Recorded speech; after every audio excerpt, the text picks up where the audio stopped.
Votre présence permet à la population ivoirienne, abidjanaise et singulièrement celle d'Atekoubé de comprendre en fait ce qui s'est passé, du moins ce que nous savons. En qualité de chef de cabinet, j'allais au service aux environs de 7h30 lorsque mon attention a été attirée par l'inexistence de ce bâtiment-là qui a pris feu.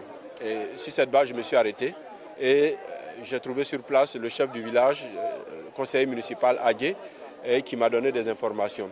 Et moi-même, je suis allé aux informations auprès de M. Adamo et de bien d'autres, les voisins du quartier. Et les informations qui me sont revenues, c'est qu'aux environs de 2h, 3h du matin, le maquis a pris feu suite à un court-circuit. Donc je n'explique pas les raisons parce que je ne sais pas, je n'ai pas assez de compétences sur ce plan. Mais c'est suite à un court-circuit. Et 5 personnes seraient mortes calcinées. Au moment où je vous parle, il y a 15-20 minutes de cela, le 6e corps venait d'être découvert et enlevé par les pompes funèbres sous l'autorité de la police d'Atekoubé. Mais bien avant, il y a aux environs de 9h30, le maire de la commune a été informé par le chef du village et le conseiller, et par nos services également est venu passer 1 heure de temps sur le terrain pour apprécier le drame, voir si les familles sont bel et bien des victimes sont dans la commune, s'ils sont dans le quartier, et quelles sont les dispositions que nous devons prendre avec les pompes funèbres pour le reste. Donc voilà ce que je sais. C'est triste, c'est regrettable, mais déjà, je voudrais, au nom de monsieur le maire de la commune d'Atekoubé, présenter toutes nos condoléances à l'ensemble des familles désespérées, traumatisées, et également dire toute notre compatence, notre vœu de prompt rétablissement à celle qui a été transférée à l'hôpital parce qu'elle est tombée dans le coma après avoir vu l'état de mort de sa sœur. Voilà ce que j'en sais et depuis ce matin nous sommes sur les lieux. Non, nous n'avons pas de familles qui sont venues sur le terrain, du moins je n'en ai pas vu. C'est plutôt le petit frère du propriétaire qui était avec nous, avec lequel le maire a parlé. Et nous attendons nous sommes en train de prendre les dispositions pour que les murs pendants et les amas de tôle qui représentent encore un danger pour les populations environnantes soient dégagés sur instruction du maire. C'est ce que nous sommes en train de faire.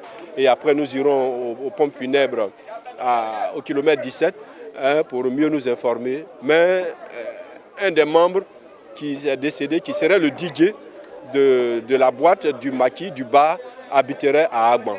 Donc nous allons référer pour voir exactement ce qu'il en est. Et nous allons prendre également attache avec le 28e pour voir la conduite à tenir sur instruction du maire. Voilà la situation très déplorable et que nous regrettons tous. Mais je pense que cela doit nous alerter en tant qu'autorité pour la suite des bars et maquis et bien d'autres lieux recevant du public. Cela doit nous attirer notre attention et également voir plus d'informations. Nous avons un service de la protection civile dont l'agent, le collaborateur est même sur le terrain avec nous depuis 7h30. Il faut dire que sur ce plan, la mairie et la protection civile travaillent ensemble. La protection civile, c'est les sapeurs-pompiers. Il y a une unité de sapeurs-pompiers qui autorise ce genre d'établissement à ouvrir si elles remplissent les normes.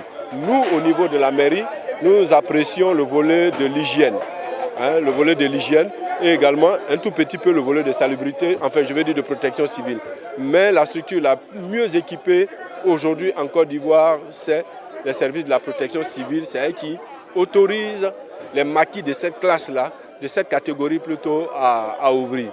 Donc je pense qu'avec eux, on aura un peu plus d'informations. Nous prenons, nous, à notre niveau, des dispositions sommaires avec notre équipe de protection civile pour leur demander, pour voir si les inspecteurs sont à jour, pour voir même s'ils en ont, pour voir s'ils ont même un compteur électrique à eux. Voilà ce que nous faisons. Mais tout le reste, les services compétents des sapeurs-pompiers sont plus outillés, la protection civile, pour pouvoir réagir à ce niveau-là. On dit merci au chef du village. On dit merci à la forte mobilisation des jeunes dirigés par M. Adamo et bien d'autres qui se sont déployés depuis 2h du matin pour apporter secours, pour appeler les pompiers, pour appeler la police, pour tout ce que vous voyez qui est en train d'être fait dans mon dos, ce sont les jeunes. Ils sont restés calmes, ils ont écouté le maire et nous pensons qu'avec les enquêtes qui vont nous orienter, ces jeunes-là mériteront également de la commune, du maire, C'est un appel que nous lançons également à l'endroit des autres personnes qui ont des maquis, qui ont des bars, de prendre toutes les dispositions pour qu'au niveau de l'électricité, au niveau sécuritaire, les choses soient faites. Et ça attire notre attention et nous devons, au niveau des services techniques de la mairie, prendre des dispositions pour ne pas que ce genre de drame-là se reproduise à Tekoubé. Voilà l'appel que je voudrais lancer au nom du maire, mais le maire certainement interviendra puisqu'il envisage rien que pour cet aspect-là. 6 morts, ça fait trop. Certainement que savoir à l'occasion d'une conférence de presse qu'il donnera très bientôt, il vous dira davantage les dispositions que nous allons prendre ou bien qui sont déjà prises.